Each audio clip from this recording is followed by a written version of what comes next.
குழந்தைகளுக்கெல்லாம் பட்டாசு வாங்கி கொடுத்து வெடிச்சத்தம் இல்லாமல் வான வேடிக்கையாக அன்னைக்கு குழந்தைகள் எல்லாம் பட்டாசு வைக்க சொல்லணும். அப்படி மேல் நோக்கி போகக்கூடியதான பட்டாசுகளை பார்த்து சொல்லக்கூடியதான ஸ்லோகம் இருக்கு, தர்மசாஸ்திரம் சொல்லிக் கொடுக்கிறது. அந்த ஸ்லோகத்தை அனைவரும் குடும்பத்தில் உள்ளவர்கள் அனைவரும் சொல்லணும். கீட்டா பதங்காக மசகாஷ்ட விருக்ஷாக ஜலே ஸ்தலே ஏ விசரந்தி ஜீவாக திருஷ்ட்வா பிரதீபம் நச்ச ஜன்மபாகினஹ பவந்தி நித்யம் ஸ்வபஜாஹி விப்ராஹா. இந்த ஸ்லோகத்தை இறங்கி சொல்லணும். தீபம் ஏத்துற பொழுது சொல்ல வேண்டியதான ஸ்லோகம் இது. என்ன அர்த்தம்? கீட்டா பதங்காக மசகாஷ்ட விருக்ஷாக, நம்முடைய தலைமுறையில நம் முன்னோர்கள் பிறந்தவர்கள் ஆகட்டும், அல்லது நம்மால் பார்க்கப்பட்ட ஜீவராசிகள் ஆகட்டும், அல்லது நம்மை பார்த்த ஜீவராசிகள் ஆகட்டும், அல்லது நம்மால் தொடப்பட்ட ஜீவராசிகள் ஆகட்டும், இந்த அனைத்து ஜீவராசிகளும் அடுத்த பிறவிகள் எடுத்து வந்திருக்காங்க. அவர்கள் எல்லாம் எப்படி இருக்கிறார்கள், எங்கு இருக்கிறார்கள் அப்படின்னு கேட்டால் நமக்கு தெரியாது. எப்படி இருக்கலாம் அப்படின்னா, கீட்டாகா இந்த வெளிச்சத்தை நோக்கி பறக்கக்கூடியதான பூச்சிகளாக இருக்கலாம். பதங்காகா அல்லது பறக்கக்கூடியதான பட்சிகளாக இருக்கலாம். மசகாகா அல்லது கொசு, ஈ, இப்படி ஜீவராசிகளாக பிறவிகள் எடுத்திருக்கலாம். விருக்ஷாகா மரம் செடி கொடிகளாக இருக்கலாம். ஜலே ஸ்தலே ஏ விசரந்தி ஜீவாகா ஜலத்திலே வாழக்கூடியதான பிராணிகள், அவக்கலை, மீன், இப்படிப்பட்டதான பிராணிகளாக இருக்கலாம். ஸ்தலே அல்லது பூமியிலே வாழக்கூடியதான பிராணிகளாக இருக்கலாம். மண்புழு, ஊர்ந்து போகக்கூடியதான பிராணிகளாக இருக்கலாம். விசரந்தி ஜீவாகா அல்லது நடக்கக்கூடியதான பிராணிகளாக இருக்கலாம். திருஷ்டுவா பிரதீபம் நச்ச ஜன்மபாகினஹ, ஜென்மாவை ஏதோ செய்த பாபத்தினாலே இப்படிப்பட்ட நிலைகளை அடைந்தவர்களாக இருக்கலாம். ஏதோ ஒரு பாபத்தின் காரணமாக, என்ன பாபத்தின் காரணமாக இப்படிப்பட்ட பிறவிகள் ஏற்படுறது அப்படின்னா முக்கியமாக 4 சொல்லப்படுறது. 4 ஜீவராசிகள் இப்படிப்பட்ட பிறவிகளை தான் எடுப்பார்கள்.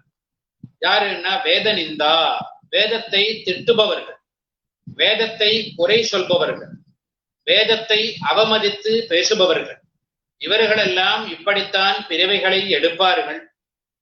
நாஸ்திகர்கள் அல்லது தெய்வம் ஈஸ்வரன் என்பவன் ஒருவன் கிடையாது, ஈஸ்வரன் ஒருத்தன் கிடையாது அப்படின்னு வாக்குனாலே சொல்பவர்கள், மனதினாலே நினைப்பவர்கள், கோவில்கள்ல உள்ள விக்கிரகங்களை போய் அடிக்கிறது இடிக்கிறது இப்படி செய்பவர்கள். அதே போல 3வது நம் முன்னோர்களை அவமதிப்பவர்கள்.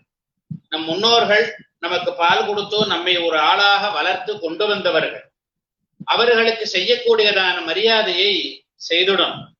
அப்படி செய்யாமல் அவர்களை அவமதிப்பது, அவர்களுக்கு செய்ய வேண்டியதான சிராத்தாதிகள் செய்யாமல் இருப்பவர்கள், இவர்களும் இது போன்ற பிறவிகள் தான் எடுப்பார்கள். 4வது, இந்த உலகத்தில் பிறந்து நல்ல ஒரு பிறவி கிடைத்திருந்தாலும் கூட அதை வைத்துக்கொண்டு நல்ல காரியங்களை செய்பவர்களை அவமதிப்பது, நல்ல காரியங்கள் செய்பவர்களை திட்டுவது, குறைவுபடுத்துவது, இப்படிப்பட்ட இந்த 4 பாபங்களை செய்தவர்கள் தீர்மானமாக இது போன்ற பிறவிகள் தான் எடுத்திருப்பார்கள். இது போன்ற பிறவிகள் எடுத்ததும் அவர்களுக்கு அந்த எண்ணம் வந்துடும், அடாடா இப்படி தெரியாமல் இப்படி ஒரு பாபத்தை செய்து இப்படிப்பட்ட பிறவியை எடுத்து அவதிப்படுறோமே அப்படிங்கிற மனவேதனை ஏற்படும். அவர்கள் அத்தனை ஜீவராசிகளையும் உத்தேசித்து இந்த தீபத்தை ஏற்றணும். பவந்தி நித்தியம் ஸ்வபஜாஹி விப்ராஹா, மனதினாலே கஷ்டப்படக்கூடியவர்கள், வேதனைப்படக்கூடியவர்களான இந்த ஜீவராசிகள் அத்தனை பேரும் நித்தியம் பவந்தி, எப்பொழுதும் சாஸ்வதமான ஒரு சுகத்தை அவர்கள் அனைவரும் அடையணும் என்று பிரார்த்திச்சு இந்த ஸ்லோகத்தை சொல்லணும். அதுதான் இந்த ஸ்லோகத்தினுடைய பொருள். கீட்டா பதங்காக மசகாஷ்ட விருக்ஷாக ஜலே ஸ்தலே ஏ விசரந்தி ஜீவாக திருஷ்ட்வா பிரதீபம் நச்ச ஜன்மபாகினஹ பவந்தி நித்யம் ஸ்வபஜாஹி விப்ராஹ. கீட்டா பதங்காக மசகாஷ்ட விருக்ஷாக ஜலே ஸ்தலே ஏ விசரந்தி ஜீவாக திருஷ்டுவா பிரதீபம் நச்ச ஜென்மபாகினஹ பவந்தி நித்தியம் சுபஜாகி விப்ராஹா அப்படின்னு 4 தடவை 5 தடவை சொல்லி இந்த தீபங்கள் எல்லாம் ஏத்தம் சொக்கப்பனைன்னு எரியற பொழுது அதை பார்த்து சொல்லணும். சொல்வதனால கஷ்டப்படக்கூடியதான ஜீவராசிகள் சுகத்தை அடைகிறார்கள். அப்படி இந்த லோகத்திலிருந்து கிளம்பி செல்லக்கூடியதான ஜீவராசிகள் அனைவருக்கும் நல்ல உத்தமமான லோகம், உத்தமமான பிறவிகள் ஏற்படுறது அப்படின்னு இந்த ஸ்லோகமானது பிரார்த்திக்கிறது. அப்படி இந்த ஸ்லோகத்தை சொல்லணும் தீபம் ஏத்தற பொழுது. முக்கியமாக அன்றைய தினம் தீபதானம் பண்ணணும் அப்படின்னு கார்த்திகை மாச மகாத்மியமானது நமக்கு காமிக்கிறது. தீபதானம் எப்படி பண்ணணும் அப்படின்னா அந்த கார்த்திகை மாசத்துக்கே உள்ள பெருமை அது. தர்மசாஸ்திரம் சொல்ற போது ஒவ்வொரு மாசமும் ஒவ்வொரு தானத்தை முக்கியமாக வச்சுட்டு பண்ணு அப்படின்னு சொல்லியிருக்கு.